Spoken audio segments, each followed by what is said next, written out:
جبکہ اب اس کی نظر ثانی کی گئی جب ڈیٹا کی، تو اس میں بتایا گیا کہ ستمبر 2019 تک سرکاری گارنٹیز کی شرح 357 ارب روپے کے مارجن سے پوری کی گئی۔ ناظرین، اس پر IMF کا کہنا ہے کہ سرکاری گارنٹیز پر غلط رپورٹنگ قرض معاہدے کی خلاف ورزی ہے۔ دوسری جانب پاکستان نے سرکاری گارنٹیز کی درست رپورٹنگ کی یقین دہانی کروائی ہے اور آئندہ بجٹ میں نئی سرکاری گارنٹیز کی لسٹ جاری کی جائے گی، ایسا کہا۔ کیا مذاق ہو رہا ہے؟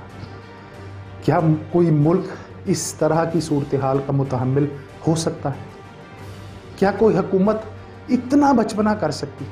یعنی آپ جس کے آگے گھٹنے ٹیک رہے ہیں اور بڑکے مار رہے ہیں، اس سے بھی جھوٹ، عالمی سطح پر جگ ہسائی، مطلب اب یو ٹرن بھی نیشنل سے انٹرنیشنل ہو گیا، حد ہو۔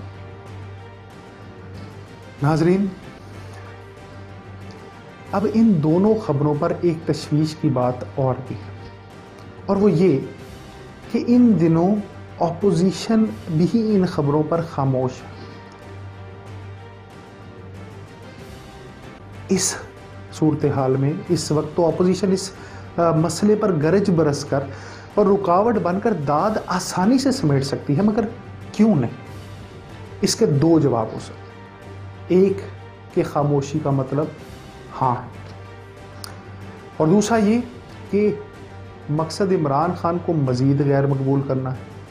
ناظرین، جو بھی مقصد ہے، اس میں پاکستان پھر نہیں ہے، یعنی ملک کی مفاد میں نہ تو حکومت اور نہ اپوزیشن۔ ایک اور بھی خاموش رہنے کی وجہ ہو سکتی ہے کہ کوئی طاقت خاموش رکھ رہی ہے۔ اب جو بھی ہے، لیکن ملک کا نقصان بہرحال ہو رہا ہے۔ ناظرین، دوسری طرف 6 روپے بجلی کا بڑھنا اور 97% گیس کی قیمتوں میں اضافہ مہنگائی کا کیا طوفان لائے گا؟ حکومت گیس صارفین پر 105 ارب روپے کا اضافی بوجھ ڈالے گی، اور اوگرا کے مطابق گیس کی قیمت میں اضافے کی درخواست آئندہ مالی سال کے لیے کی گئی ہے۔ سوئی سردرم کی قیمت میں 109 روپے 78 پیسے فی MMBTU اضافے کی درخواست کی گئی ہے، جبکہ نرخ 778.59 روپے سے بڑھ کر 888 روپے مقرر کرنے کی سفارش کی گئی، اور اس پر حکومت کی ڈٹائی کے سب اچھا ہے۔ معیشت درست سمت میں گامزن ہے۔ ناظرین، کیا یہ معیشت کی درست سمت ہے؟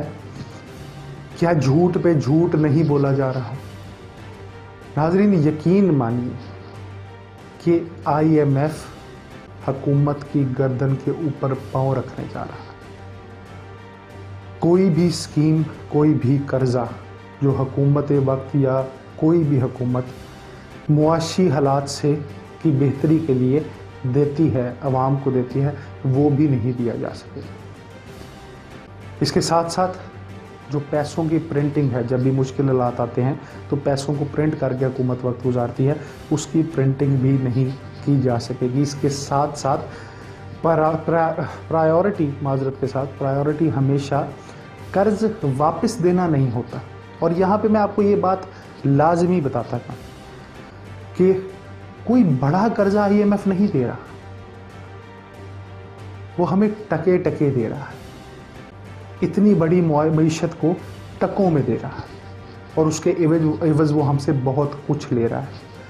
کہ مغلیہ دور کی بات کر لیں یا سلطنت عثمانیہ کی بات کر لیں، پرانے دور میں بھی جو بٹر ریبیلین آتا تھا، جو ورسٹ ریبیلین آتا تھا، وہ بھی ٹیکس لگنے پر آتا تھا، جس کو بھتہ وصولی جو ہے وہ عوام کو ایسا تاثر دیا جاتا تھا کہ وہ اگر ٹیکس نہیں دیں گے تو ان کے خلاف یہ ہوگا، اور جو کہ پاکستان میں اب رائج ہونے جا رہا ہے۔